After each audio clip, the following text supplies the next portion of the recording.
y'all, welcome to the Severe Club. I'm your host, Tina. I'm Kelsey. I'm Logan. Sean Don. I'm Mariah. I'm Emmy. And today's topic is going to be hookup culture, or the hookup culture in our society today. So first we're going to start off by answering let's define what a hookup is, and let's define what our hookup culture is today. So to me, I think hooking up is just like meeting someone and you don't really know the person, or you may know the person but y'all are not really focused on being in a relationship or anything committed, and y'all do what y'all want to do sexually, and that's it. Like, the goal is to just have a sexual interaction with no commitment, no emotion, no nothing, and then just move along with your lives. Y'all agree? Yes, I agree. I do agree. That's how it is. Yes. Yeah, so what do y'all think is like the main influences of our hookup culture in society today? Social media. I believe our main influences is probably the music that we listen to, for sure. Like, music definitely make it all about attraction is not what it should be, and then when you interact with one another, that's where the disconnection comes from, I believe, because people are more attracted with your image, Right. than to your core character, your morals, and your personality. I also feel like, in a sense, trauma plays a role, because like some people, they don't want to be committed to other people because of like what they've been through. So they like try to fill the void, and it's just like, oh, I just want you for the moment, and I just want you, to be in my bed, but I don't want you to be in my life because I have like trauma or whatever like that. Yeah, like Gotta lower your standards. Yeah, there's a sense of the lack of vulnerability, definitely, and the lack of communication. Our generation does not realize that there is strength in vulnerability, and there's strength in communication. We really play it way too much with our own feelings and the feelings of other people too. Like, we need to be way more intentional in our love lives. Especially men. They're so scared to be vulnerable. So somebody mentioned trauma, right? Like, females don't want to have a relationship because of trauma. I'm gonna put a lot of dudes out. A lot of dudes really just want to smash. That's it. They trying to get their numbers up. They trying to compare themselves to their homeboy. Like, if Logan just caught 2 bodies last week, I'm trying to caught them same bodies plus the extra one. But it's like, why do y'all even have that competition? Like, why is that a prize? Lack of maturity. Why is that celebrated? Because what y'all don't understand is because eventually we get into, like, I didn't want to get into it this early, but eventually we get into soul ties, and you messing around with these multiple people and carrying on these multiple energies, and now you got all these crazy people and all these crazy girls, and you thinking, oh, I just got that good, that's why she's crazy. But no, it's because she's attached to all these other girls that you were sleeping with, on top of what you're going through personally. So body count, the whole idea behind body count, and the double standard behind body count doesn't make sense to me. But it is what our society has allowed, and I want to get more into social media. How has like social media influenced hookup culture and made it like easily accessible? Like, social media, as long with like dating apps like Tinder and Bumble and all these other things. Okay, because most people are just focused on loneliness. People are not focused on the fact that, okay, I built my empire, now I want to share this with somebody. You know what I mean? Right. It's really out of loneliness. It's out of people being, okay, yes, I'm hurt, but I want to share this hurt with somebody, or I want to share my trauma with somebody else. It has nothing to do with companionship. That's really the problem. Based off what you said, Mariah, I like 100% agree with like sharing the hurt with someone, because nowadays, like, if you go on social media or like Twitter, Instagram, especially these spam pages, you see how vocal people are with their trauma to put on social media. And it's normal to be like, get on social media and vent about your feelings, but no one will step inside of a counselor's room and tell how they feel, because they feel like it's better for me to just voice how I feel and know that it's people that can relate, but I won't take the like time to actually better myself because it hurts too bad. Right. But it's easier to display the hurt because everyone can relate so much. Yeah, nobody want to get to the bottom. But it's like crazy to me how like people would rather go on social media and voice their issues rather than dealing with it with themselves, because a lot of times when you do put your personal business out there on social media, it may help, but it also may make you look dumb and people don't care, and now they're looking at you out of weakness and out of hurt and pain, like especially when people are like hooking up with people and their intentions weren't the same, and a lot of times maybe the girl had put more purpose behind the relationship than the guy does, and she feels like the best thing for her to do is to go on social media and bash him and everything, and it's like crazy. I don't know. I think relationships now is just a hashtag. It's kind of like a metaphor. Like, people want to be that goal they see on Instagram. Yeah, everyone wants to be a power couple. Yeah, it's literally just a picture. Like, I had somebody I was talking to, and we was talking less than 2 weeks, and he was like, "You gonna make a Loma too?" Like, we just started talking. Yeah, you ain't got enough pictures and videos. And I mean, some people work hard to get to those videos or pictures, but one of the things I wanted to say was, there is like one or the other. There is somebody that is pouring their heart out and they're letting you know where they are, and you have those people that are very closed off, and they call that doing them, they call that unbothered. And a lot of times people's depression and stuff, it comes from those soul ties. Like, you sleep with somebody and you wake up tomorrow with anger issues. That's because that's the spirit that they were dealing with. When you understand the depth of soul ties, you realize that when you're dealing with people, you're not just dealing with them, you're dealing with them and everybody that came before you. So that's another thing that I don't think people understand about soul ties, is that it's so much deeper than just being, oh, I gotta see you, I'm crazy about you, I'm attached. It's a spiritual thing. It's a very sacred thing when you lay down with somebody and don't know the depth of what they're dealing with. That's why I feel like it's important that when you're with someone, you actually have to communicate these things. I feel like you don't have to tell me every single person that you laid down with, but I also want to know the characteristics of your people that you messed with in the past. How were they?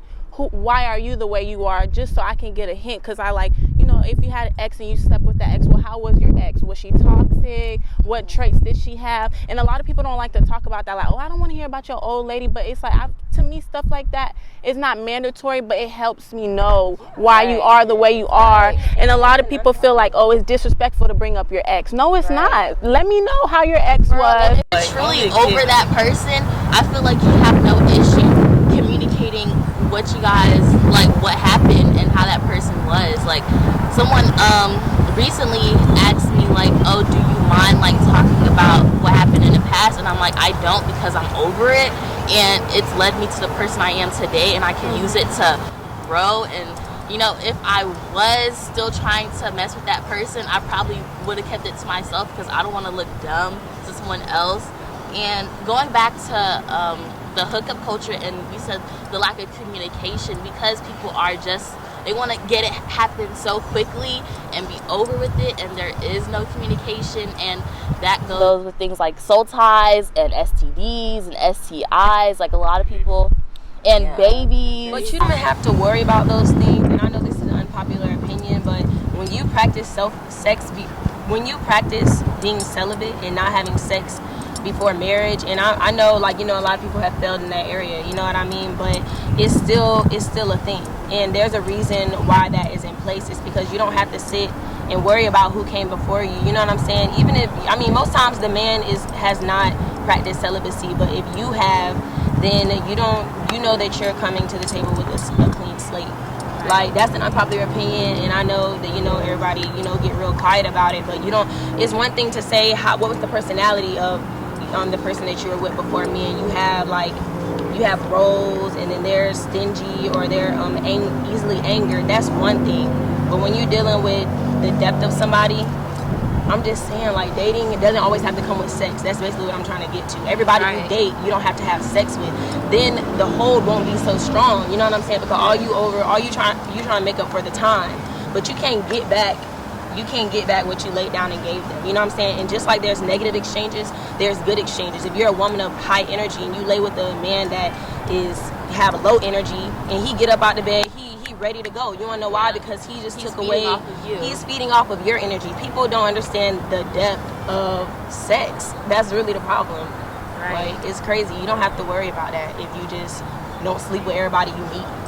And I know a lot of people feel like, guys especially feel like they can there's like a switch you can flip to be emotionless when it comes to having sex with random people, and I want to get you guys' opinion on that. Like, do you think that you can really be intimate with someone without emotion, and that's just it, you move on with your lives? Like, because guys, like you just said, it's like about numbers and sleeping with the most amount of people. Like, how do you flip that switch? And you know, society states that women are just naturally more attached and more vulnerable, but I think it could be, I think it's equal.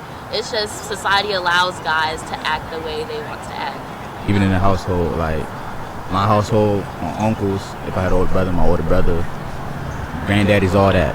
It's like, oh, you too young, you better not be having no girlfriend. You better woo, stuff like that. So it's like, even in the household, it's not like loyalty not taught for females. I don't know about him. Pretty much the same for me.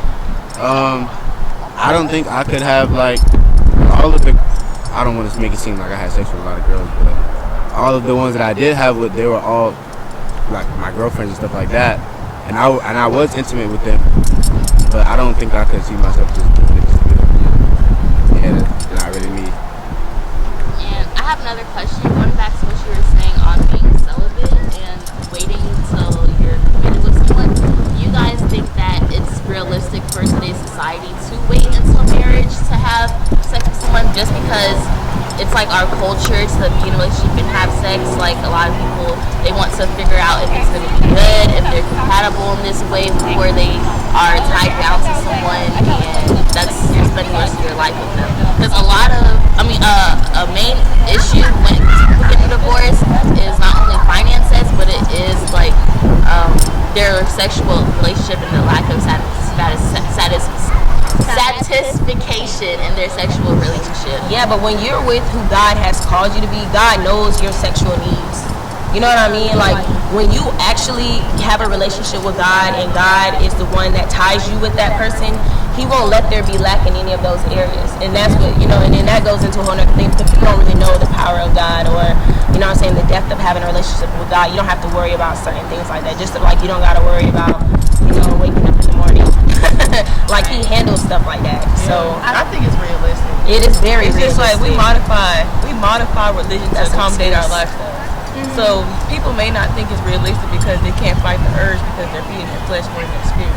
Exactly. But if you feed your spirit more and you actually understand the depth of the repercussions of having sex or marriage, it'll be easy for you to say no to. That's so true, and I agree, because I can speak from experience, because I've been in like past relationships that were not well, and like for example, say I've been in a relationship that wasn't good for me, and you pray about it and God reveals to you that person, but in the midst of the revealing, it's just like your feelings are way too strong for that person, so it's not easy to listen. But then you don't realize, like, when you lay down with a person that you're not supposed to lay down with, you don't understand how bad it's going to break you because you weren't supposed to do that. It's like, okay, you guys could be like not good right now, but then you go lay down with them, it's like y'all are about to be horrible. Your spirit is about to be like out of tune, and it's just about to be so much messed up things. But people don't also realize that not everyone is like a bad soul tie, just how Mariah was talking about. The Bible says that a man that findeth a wife findeth a good thing, and it doesn't say that a woman findeth a husband. A lot of women are out here looking for a man. That's really the problem too. It's real backwards, and then they end up looking for something that they had in their dad or that they didn't have in their dad. Like I said, it just comes from a lot of deep-rooted issues. Exactly, like the Bible doesn't say a man that findeth a girlfriend. You know what I mean? It doesn't say that. That word's not even in the Bible. It's not in the Bible. There's no boyfriend and girlfriend in the Bible. I understand courtship. That is, very present in the Bible. And I'm not saying that I did everything right, but, through experience comes lessons and confirmation, because even before I did wrong, I knew right. You know what I mean? So it's up to you to decide what role you're going to take. But it's like, it's no condemnation. No condemnation in what I'm saying. It's just, right is right and wrong is wrong. God's way and then the world's way. It's up to you. And then you said, is it realistic to be celibate? I feel like it's only realistic if you and your partner are on the same way. You can't sit there and be like, oh, I want to be celibate, and your man looking at you like, tempting you. Like, And you your about to be husband would celibate. tempt you. And it's like, you guys have to be on the same page, because it's like, for example, say you already lost your virginity or you already have sex, it's going to be harder to come into a relationship and be like, I want to be celibate now. So it's like you really fighting your flesh. So you have to have someone that's going to also hold you accountable. Like, yeah, you want to have sex with me, but didn't you already tell me that this is not what we're going to do? You can't have someone that's going to feed your flesh with you, because now your spirit is hungry and you don't know how to feed it. So it's like you have to sit there and you have to have someone that's going to be accountable, even if the person is not even on the same like frequency that you're on. It's about respect. If you respect someone enough, you're going to be like, okay, yeah, I may not agree about being celibate, because I respect you, I'm on what you on. A lot of people don't get that, and they be like, oh, no, I'm not on what you on, I'm out. And you be like, oh, you don't respect me. I do respect you, I just don't agree. Yeah, and that's the honesty. That's the communication that we need. You need somebody to say, look, I'm not disciplined enough, or I respect what you got going on, but I'm on to the next. And some dudes, they also be thinking like, let's say if a girl trying to be celibate and they knew the person she was with before that, right, and they had sex or whatever, right? So if I know John had sex with her and I get with her and she not trying to get with me, you know what I'm saying? It's like, You think it's personal? it's like dudes looking at it as an immature level. They're not really seeing. They're not seeing that God could have dealt with her that night. It could have been like a day difference, and God dealt with her. And I want to put this out here: it's not impossible to practice being celibate even after you've had sex. You want to know something that I've learned from my own personal experience? The drive and the dedication, I feel like it make a woman even stronger. I'm not saying go have sex and then practice celibacy, but you're even stronger in your pursuit for God if you've had you can't crave nothing that you've never tasted. So if you've tasted, if you had a taste of what comes with all of that, and you're able to block that out and deny it and denounce it, you know what I'm saying, just because your love and your passion for God is stronger, like you're 10 times stronger than the person that never had it. That's so true. And I'm speaking like from experience, because I've been in the relationship that I'm in now. It's like, okay, we've already done what we had to do, but even then people be like, oh, you can't have sex and then decide that you want to be celibate. You already started having sex. I can decide that I want to be celibate whenever I want to decide that, because this is my decision. So it's like you can wake up with God giving you like revealing our revelation, or however you say the word. Revelation. Yeah. And just to be like, stop having sex right now. And even if you're not celibate, like till marriage, but it's like significant to be celibate in a period of time than not at all, because you learn things when you are celibate.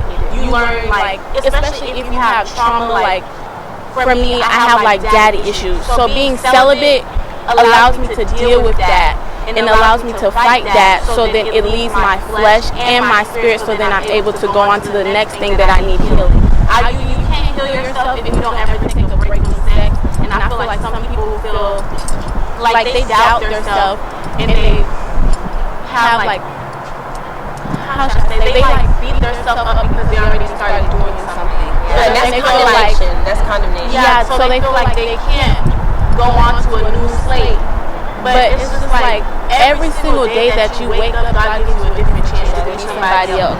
So it don't matter if you did something yesterday. If you wake up and you feel like you want to be a new person, then that's what you're gonna do. And whoever that you wish to have respect for you, if I done had sex with you last night, I wake up, I don't want to have sex, then this is what we're gonna do. Yeah, you let them know and you pray about it. One thing that I did realize in my last relationship was I kept on praying and asking God, oh, is this my husband?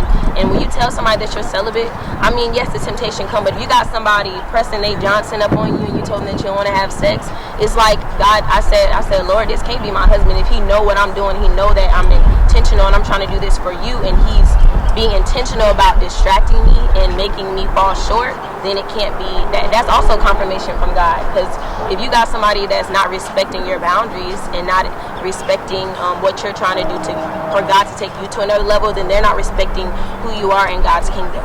And you know, they're not intentional about your elevation, let alone their own. Right. And a lot of times people are afraid to be alone, so they'll stick in a relationship knowing that it's not good for them just because they're afraid to deal with themselves on their own. Because I know me personally, I've been in a relationship that I knew like it's not good for me, like I need to get out of it, but the idea of just being alone and being by myself, and the fact that I was comfortable being toxic, then for me to be uncomfortable figuring out what's best for me. And I know a lot of females, they'll stick in relationships that's not good for them just because they're already used to being with that other person sexually, financially, emotionally, that they'll rather put up with it rather than, do what's truly best for them. And when you get to the point where you're for real over it, like, girl, it's like, it's liberation. It's so liberating when you get to that point. But I want to go back a little bit and talk about how the way that we grow up influences our views on hip culture and just sex in general. I know for girls, it's more of a stereotype that we should have, lower bodies. We shouldn't be sleeping around with people. But guys, they should hook up with every living thing that they see.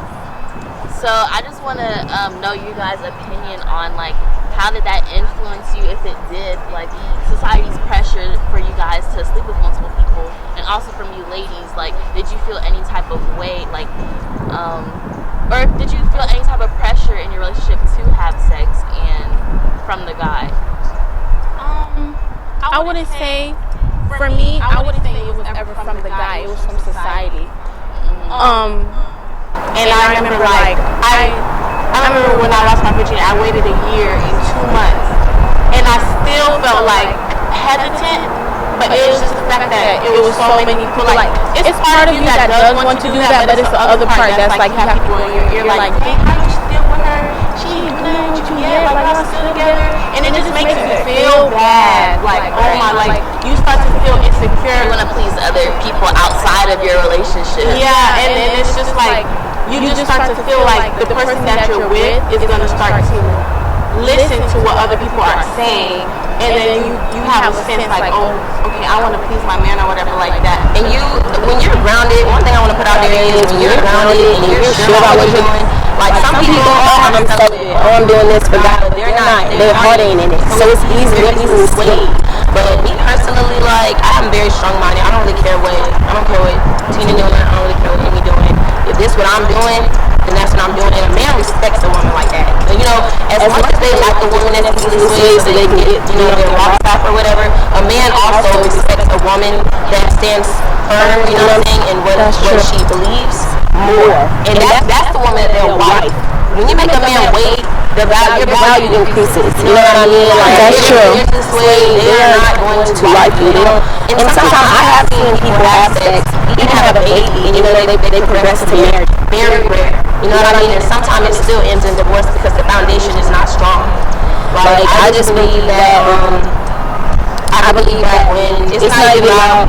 Sometimes it's not even about being strong in not having sex. A man just like a woman that has her mind made up. That's what I would say. Like, that's strong. Keyword. Not no little boy. You gotta realize that as females like us, we mature a lot faster than these dudes. So it's like we sitting here trying to figure out why they don't have a certain characteristics of a man. It's like, damn, they're not a man. Yeah. And a man will not make you feel bad. Let me tell you something. If you got it, a man that really love you, if you got it, like she said, he gonna be about it. You know what I'm saying? He's gonna get about it. He gonna try to wrap his head around what you're doing, how you're doing it. He gonna hop on that bandwagon, work with you. He really love you. And you gotta be the type of woman. It don't matter how fine he is. And when you have a good foundation, like when Tina has her finances together without a man, when she is strong and she feel beautiful without a man, when she get a man, she don't need all those things to keep her bound to that man. Man, it's easier to walk away when you have yourself together. I want to feedback off of that because something that I do this personally is because I can't take care of myself financially.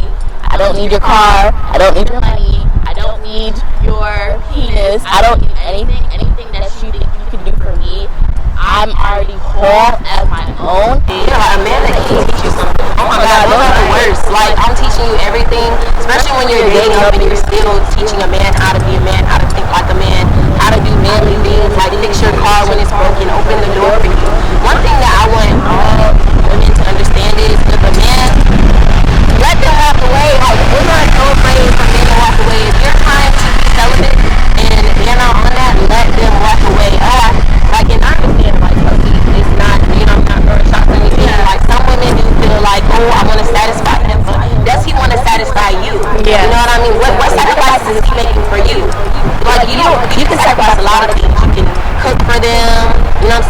the phone with them. There's a lot of other sacrifices other than sacrificing your body.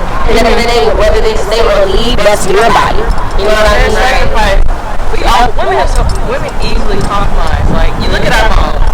They compromise for our dad, compromise for us.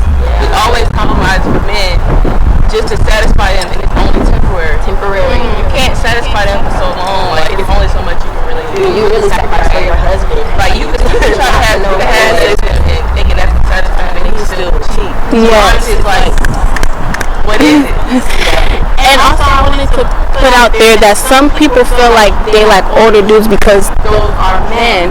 But personally, it's just like you have to be able to identify a boy and a man regardless of their age. Yes. A lot of people don't get that. And this is all, I'm only able to speak on this because it's all through growth, like past experience. But it's just like, people are like, oh, I want an older dude. You want an older dude because you think he's a man and you feel like he's grown. But once you get that older dude, he's still young. And like, me personally now, I can't be with you if you're not better than me. Only because I feel like I already have so much knowledge. I don't already been through so much. I already done learned from so much mistakes. I already have so much experience. I need someone that has something to bring to me that I don't already know. Yes, and that's the other thing. Like, the man that I'm with now he's able to tell me things about myself that I don't even know. My traumas that I didn't even know that I had, and able to lead me in ways that I didn't know I could be led because I felt like I was already, I have a lot to bring to the table. What more can you bring?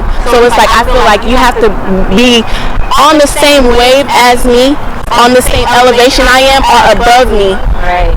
And I prefer for you to be above me because it's like, I feel like you should exchange knowledge with whoever you're with, so then that way your knowledge with that person becomes one. And a lot of people just feel like, oh, because he's older, I'm gonna get like the grown man treatment, and that's not the case because nowadays these grown men out here Our little boy. Yeah, they're actually worse. Boys, not I know. And so I just want to wrap this up, and I just want to say maturity comes with experience. It does not come with age. And Exactly. a lot of grown men are immature, running around with little boy mindsets. And when you deal with someone at your lowest, they cannot deal with you at your highest unless they grow too. So I just want to end this off. This is the Severe Club, and if you guys want